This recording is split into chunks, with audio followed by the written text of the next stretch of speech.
Good morning friends.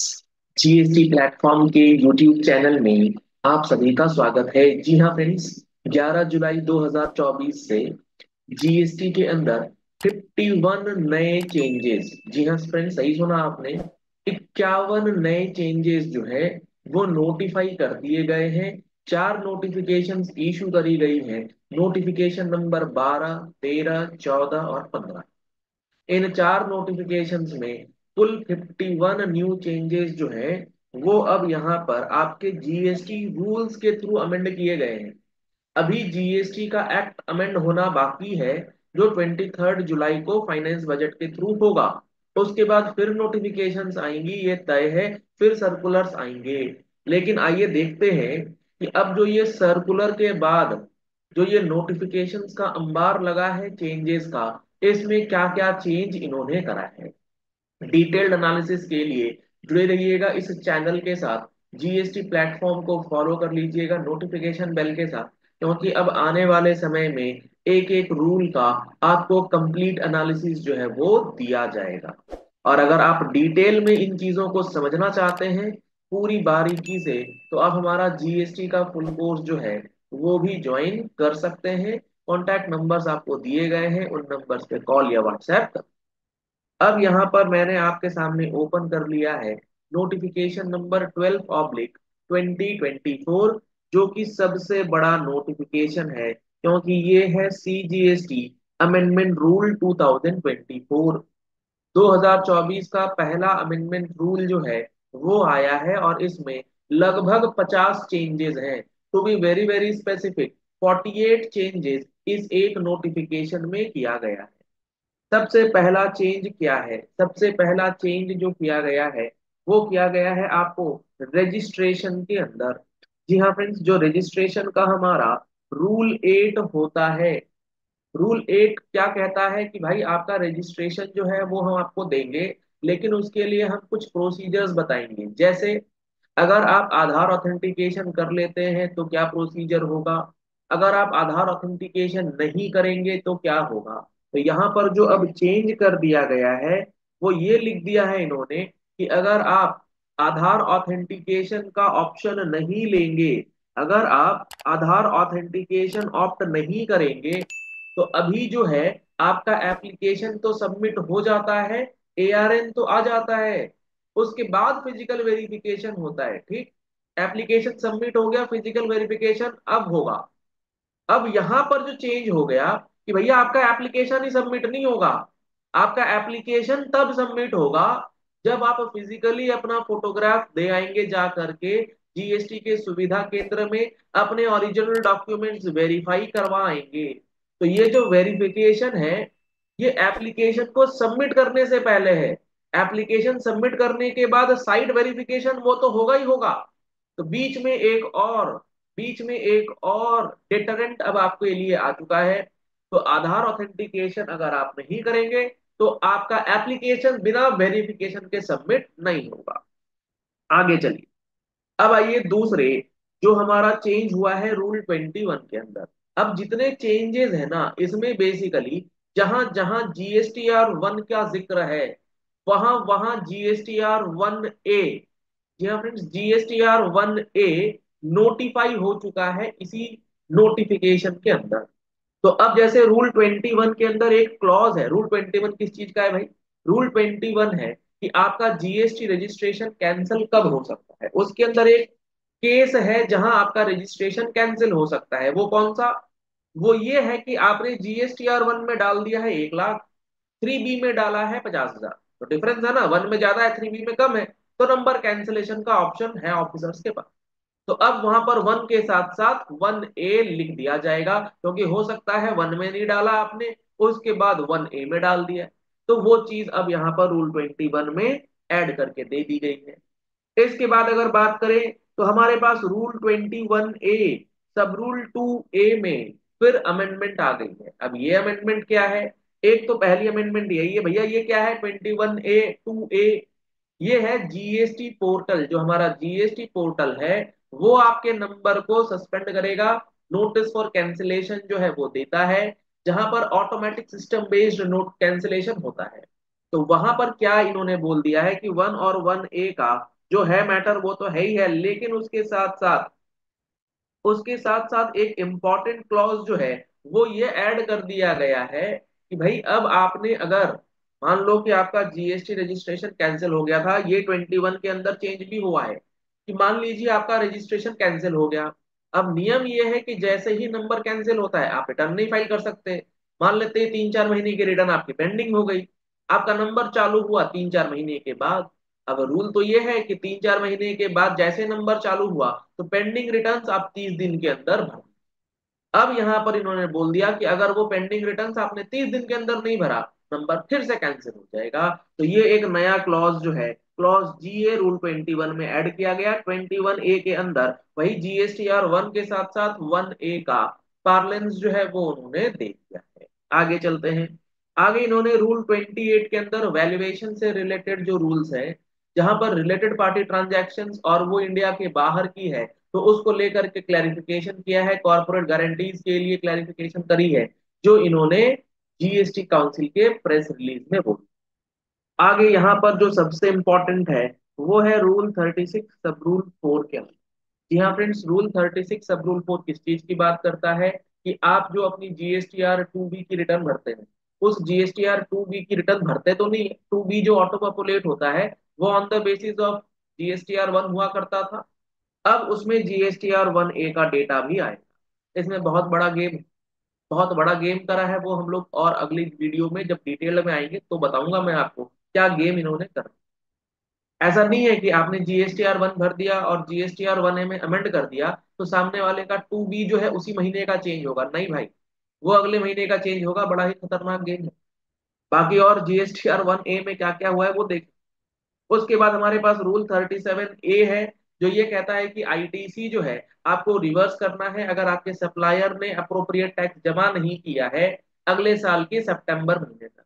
तो GSTR 1 के साथ साथ GSTR 1A का जिक्र वहां आ गया।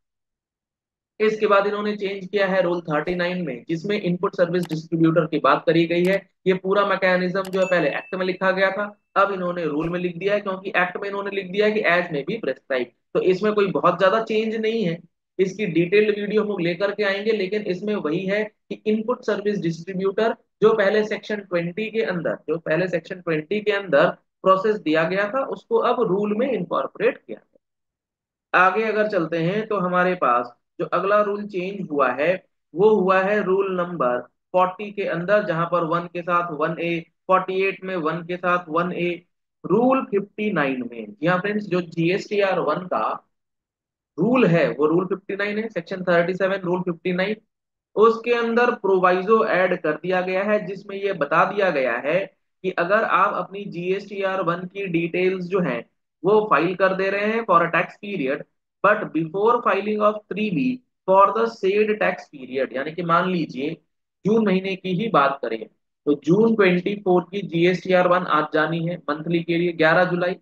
आपने GSTR 1 आज फाइल कर दिया। आप GSTR 1 को फाइल करते ही GSTR 1A आपका इनेबल हो जाएगा। अब 1A इनेबल होने के बाद वो आप कब तक फाइल कर सकते हैं, तो जून महीने की GSTR 3B को फाइल करने से पहले। मान लेते हैं 20 जुलाई 2024 तक आप भर देते हैं जून की 3B, तो 20 जुलाई तक आप GSTR 1A भर पाएंगे। और इसमें आप क्या कर पाएंगे, at his on option amend कर पाएंगे, और या फिर जो भी मिसिंग डिटेल्स है वो आप इसमें अपलोड कर। ये बड़ी अच्छी बात कही इन्होंने। चलो ये बात तो समझ में आ। इसके बाद GSTR 1 में 1 अगस्त से चेंज होगा, और 1 अगस्त से चेंज ये होगा कि आपका B2CL का जो इनवॉइसेस है जिसकी लिमिट 2.5 लाख रुपए होती थी, उस लिमिट को अब रिड्यूस करके 1 लाख कर दिया गया है। यानी कि अगर आप किसी अनरजिस्टर्ड व्यक्ति को इंटर स्टेट ट्रांजैक्शन करते हैं 1 लाख से ऊपर, तो आपको इनवॉइस लेवल, अब इनवॉइस अलग अलग लेवल पे B2B के तर्ज पर जो है वो अलग अलग इनवॉइस लेवल एंट्री करनी। इसके बाद इन्होंने 4 के बाद 4A डाला है कि भैया GSTR 1A में क्या क्या डेटा आपको एंटर करना है। इसके लिए इन्होंने एक नया फॉर्म भी नोटिफाई करा है। तो इसमें कुल मिलाकर के जो GSTR 1 की डिटेल्स हैं, सारी डिटेल्स आपके 1A में भी आएंगी। इसके बाद इन्होंने चेंज करा है रूल 60 के अंदर, जिसमें इन्होंने ये वही बात बोली है कि भैया 2B जो आपका जनरेट होगा वो अब 1A का डेटा भी लेकर के जनरेट। ठीक। अगला रूल 62 के अंदर इन्होंने चेंज किया, GSTR 4 जो 24-25 से अब फाइलिंग करेंगे, पहले डेट हुआ करती थी 23-24 तक, ईयर एंड हुआ 30 अप्रैल तक। अब 24-25 से ईयर एंड होने के बाद 30 जून तक का समय जो है वो आपको गवर्नमेंट देने जा, 3 महीने का समय रहेगा, आप फाइल कर सकते। इसके बाद रूल 78 में चेंज किया गया। सर अब ये रूल 78 क्या है? ये basically matching and mismatching of details जो कि आपका ई कॉमर्स ऑपरेटर अपलोड करता है, तो वहां पर GSTR 1 के साथ साथ GSTR 1A का जिक्र कर दिया गया है। इसके बाद चेंज हुआ है आपके rule 88 capital B. Rule 88 capital B क्या है? सेक्शन 50 के साथ पढ़ने वाला ये रूल है जो बात करता है इंटरेस्ट।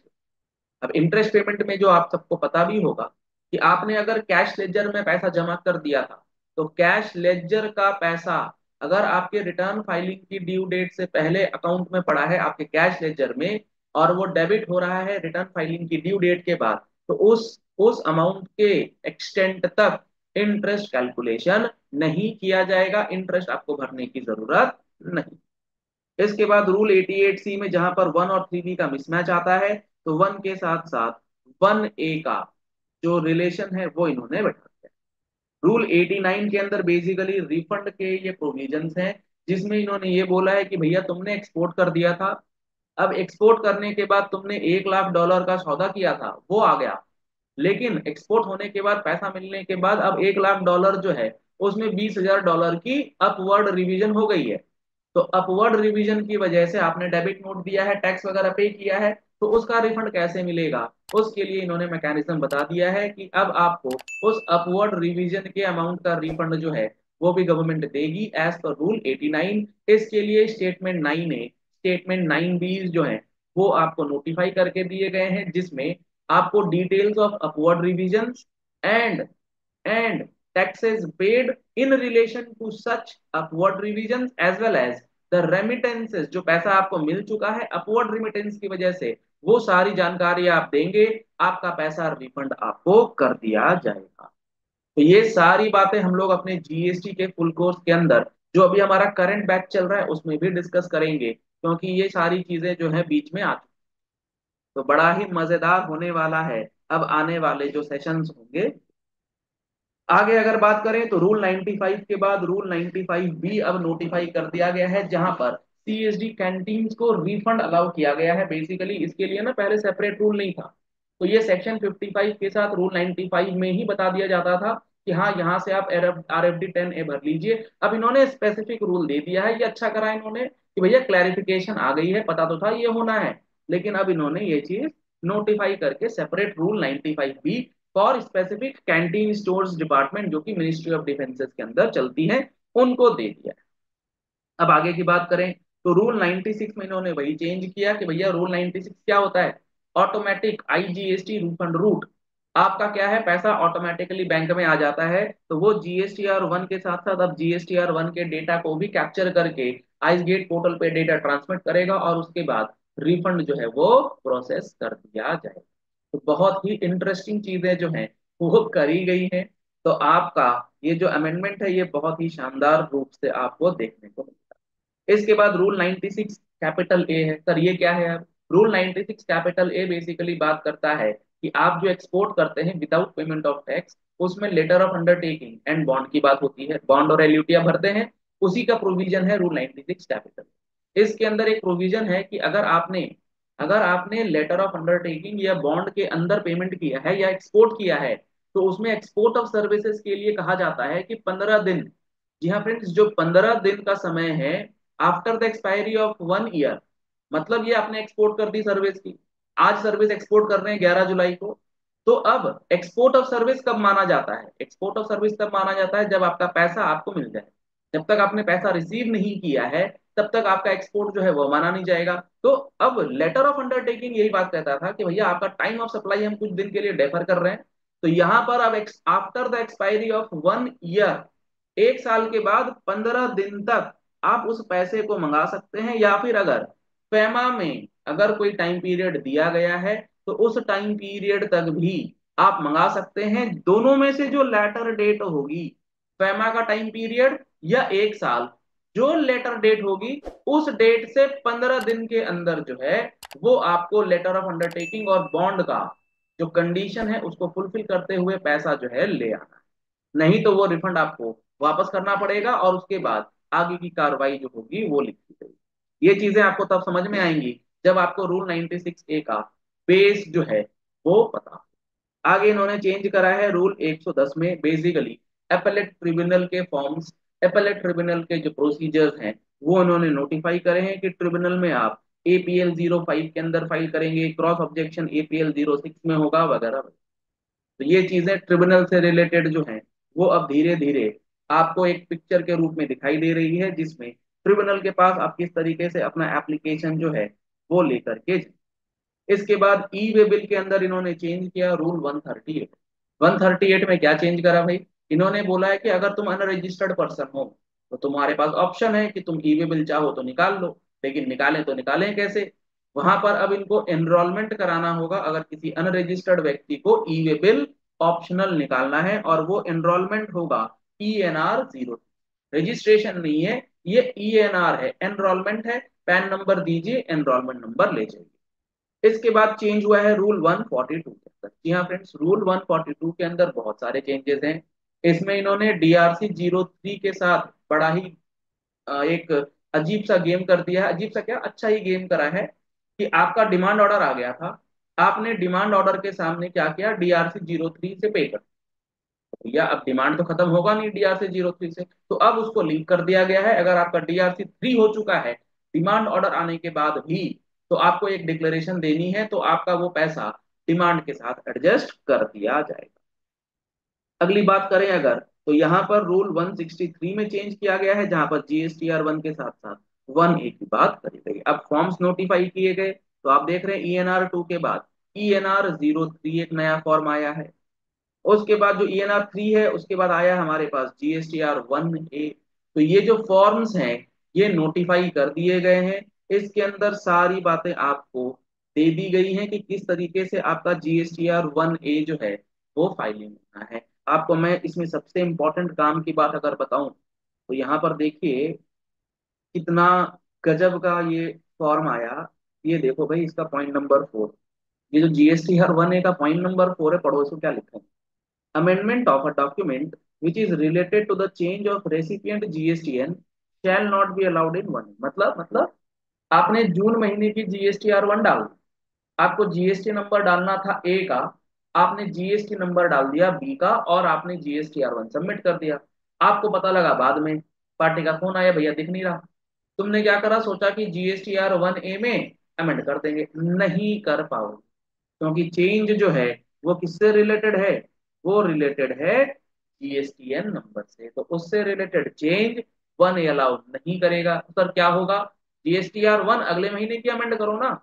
GSTR 1 का अमेंडमेंट तो है ही, 37(3) का तो है ही है अमेंडमेंट, ये 59(1) का अलग अमेंडमेंट है, ये ऑप्शनल है, इस पे कोई लेट फीस नहीं।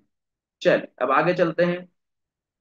अब आगे अगर हम लोग बात करें, किसकी बात करी जाए, 1A हो गया हमारे पास, ये है हमारे पे GSTR 2B का, ये है, हाँ 1A का ही चल रहा है, ये सारी सारी कहानी इन्होंने 1A में करी है। उसके बाद एक नया GSTR 2B आएगा जिसमें 1A का इम्पैक्ट आपको दिखेगा कि 1A के बेसिस पे क्या चीजें चेंज हुई हैं, तो वो आपको 2B में नजर आएगा। लेकिन ये नहीं है, कभी आप सोच रहे हो कि भाई जून 24 का 2B जो आया वो आ जाएगा आपके पास 14 जुलाई 24 को, है ना। अब मान लीजिए जून की GSTR 1 आपने भर दी थी 11 जुलाई को, ठीक है, GSTR 1 आपने भर दी 11 जुलाई को। अब अब GSTR 1 भरने के बाद 12 जुलाई को आप क्या करते हैं, आप 1A डाल देते हैं। तो आप ये सोचेंगे कि मेरा ये 1A का डेटा भी 2B में चला जाए, नहीं जाएगा, जून महीने के 2B में नहीं जाएगा, ये जाएगा आपके जुलाई के 2B में, यानी कि 14 अगस्त। तो इस बात को ध्यान रखिएगा। चलिए, तो ये हो गया हमारा GSTR 2B। इसके बाद अगर देखेंगे तो GSTR 9 में चेंजेस किए गए हैं, GSTR 3B में चेंजेस किए गए हैं। हाँ, यहाँ पर देखो भाई, ये देखो GSTR 3B के अंदर जो है, अब ये भी चेंज कर दिया गया है कि आपका नेगेटिव लाइबिलिटी एडजस्टमेंट का ऑप्शन मिलेगा। अगर आपकी कोई नेगेटिव लाइबिलिटी है तो आप उसे यहाँ से एडजस्ट कर सकते हैं। 3B में ये मेजर चेंज किया गया। इसके बाद GSTR 4 और 4A में चेंज किया गया है, GSTR 5 में चेंज किया गया है। ये सब बेसिकली 1 और 1A की वजह से चेंजेस हुए।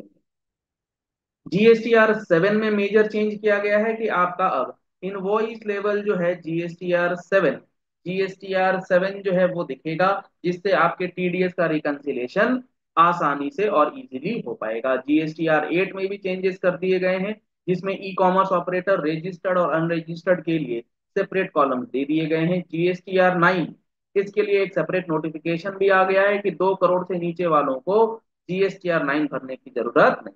और GSTR 9 में एडिशनल कॉलम भी दिए गए हैं कि ई कॉमर्स ऑपरेटर जो है उसका टर्नओवर किस तरीके से दिखे। तो ये कुल मिलाकर के जो मेजर चेंजेस हैं वो कर दिए गए हैं। तो आप हमारे चैनल पर बने रहिएगा।